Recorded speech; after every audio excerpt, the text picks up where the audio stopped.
Hello everyone. Tonight's going to be really special. We're at Hoak in Chinatown in Sydney, and this establishment that opened in 2014 has got one of the craziest late night menus in Sydney. $12 mains and $8 sides.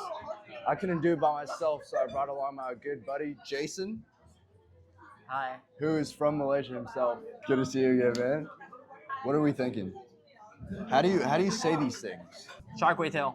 Char kway teow. It's actually one of the most famous dishes in Malaysia. Yeah. When it comes to like street dishes, Yeah.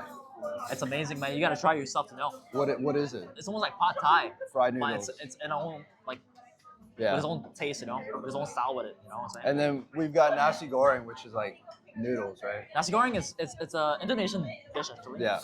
Yeah. So like it's kind of made it in like a Malaysian way. Yeah. So it's basically What is fried, a Malaysian way? It's fried rice basically. Fried Nasi rice. goreng. That's what it is. Yeah. Nasi means rice in Malay, Yeah. and goreng means fried. So Fried, okay. fried rice, exactly. And then we've got Indomie. We know what Indomie is, right? We know what Indomie is. Yeah. I think what's pretty crazy is that what I found out recently is that Indomie is big in Nigeria as well. What? It's yeah, pretty confident. Indomie's my favorite instant noodles, but it's huge in Nigeria. See, the thing about Indomie in Malaysia, when you eat in mamak and shit, Yeah. I feel like they made it very differently, in a way How so? where it's almost comforting. Yeah. Comforting in a way where And that's not really something that you can explain. You know what I yeah, mean? like you can't really like make it yourself. Yeah. Like, it doesn't taste the same. So Yeah, that yeah. makes sense.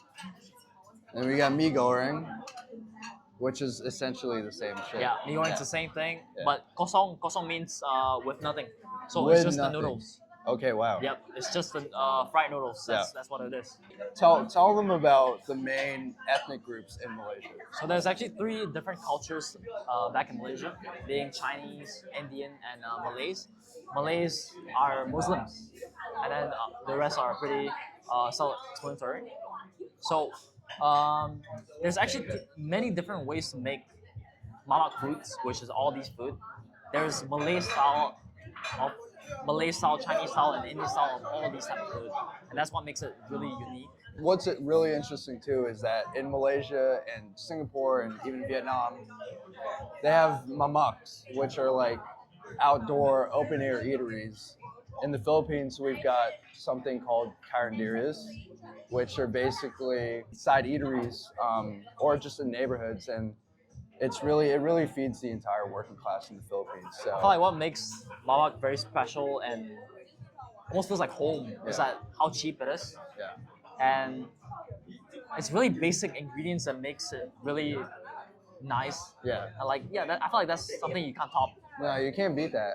It's the same thing for carinderias, where it's like very simple food, all traditionally cooked, same ingredients, all locally sourced. Obviously different recipes, but it's what feeds the people, and that's at the end of the day, that's what you want. You want something. You're gonna be working so many hours, and unfortunately in the Philippines, you're not gonna be getting paid the best, but you want something that fills you up for the day, feels soulful, fills your heart as well. Yeah, And another thing to talk about is that it doesn't matter what class you're in, everybody craves for mamak, and it satisfies everyone. Doesn't really matter who you are, Yeah. Doesn't matter how much you make. You can make $1 million and you can still crave for mamak. What are we thinking? Why don't you We take gotta control? get char kway teow for sure. Nasi goreng. I'm Can we get happy nasi for goreng that. kosong? All plain, huh? Yep. Can we get a surprise chef's choice? Popcorn chicken and satay. Yep. Should we do a bucket of beer? I'm done. Yeah, and then four. For bucket. Are you Filipino? Yes. From where? Ilocos. Yeah, we're from Cebu. Who? This You're from Cebu. is my sister. You speak Bisaya. Yeah, Bisaya. Speak Bisaya. Yeah. What do you speak? Ilocano. Ilocano, you see? Yeah. Yeah. There you go. Meeting Filipinos all around. Do you want to say hi? Hi. You like? Hi. From Ilocos. There we go. I think that's all for now. Yeah, that's all for now. Yeah. Perfect. Thank you so much. Salamat. Selamat. Nice meeting you. I don't know how it is with Malaysian food, but with Filipino food, you can't really pinpoint it to, one era. Filipino food, it was always a lot of things that were happening simultaneously. Trade routes from Indonesia, trade routes from Malaysia, Spanish colonization. like who we were before all the colonization. You know, we're ethnically Austronesian, and I don't know if it's the same with like Malaysia because you've got like 3 different cultures merging all in one. I think that's what's surprising about Malaysian culture is that everybody gets shocked when they hear that Malaysians can speak 3 languages. Yeah, Malay, English, and Chinese. Yeah. I think another thing that like kind of like made us get along too was that like we're on the Chinese end of things. You know what I mean? Thank you. Oh, there we go. Are you really Chinese though? 4 bottom. You know, fun fact about tigers in Malaysia is that there's a lot more water in tiger than alcohol here. I mean, it's a Muslim country, you know. Right. So yeah, they kind of dilute it down a little bit, Yeah. so it doesn't really feel like drinking alcohol. Yeah. Cheers, my man. How do you say cheers in Malaysian? I know I said it in Chinese. In Chinese, let's do it. Ganpei. Ganpei. Oh, it's like Japan where they say kanpai. Yeah. Kanpei. Ganpei.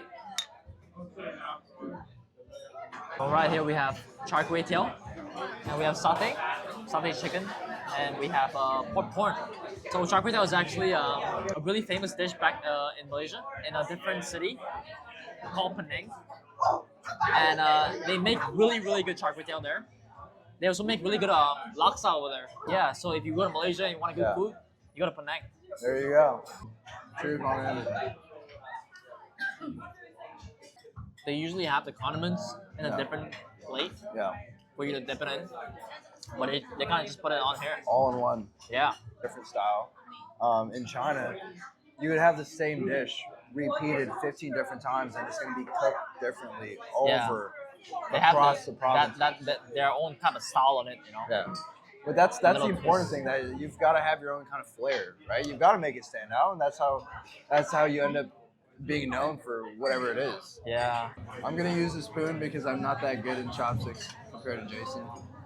Thank you, bro. Oh, it's spicy, bro. Is it really? Wait, which one? Char kway teow. Thank you, bro. Oh, that is spicy. Right, it is spicy. It's not meant to be that spicy. I can. Really? Oh, it's a bit light. The flavoring's a bit light. Oh wow. Oh.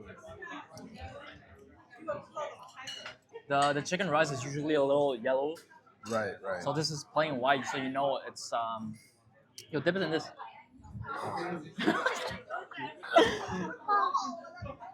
What is this right over here? Does this look like ginger paste? Chili. Chili paste and ginger? Yep. That was just dripping. In the Philippines, it's either we use hands, that we say kinamot, or we use a spoon and fork to scoop up the rice, because every dish in the Philippines is paired with rice. It's only Chinese that actually uses Use the chopsticks. fork and spoon. Fork and spoons. Yeah. What about the Indian? The Indians and the Malays, when they eat the rice and stuff like that, they usually eat with their hands. Yeah. Yeah. Man, I'm struggling. That's pretty good, you know. I'm not gonna It's lie. so tasty, man. All right, y'all. That was a wonderful meal, and we're gonna wrap it up over here. It was a really good time having Jason over here. Just being able to talk and kind of tie everything in with how it is back home. It was so good, man. We'll catch you at the next one. See ya. Thank you for having me. Thanks for coming by, man.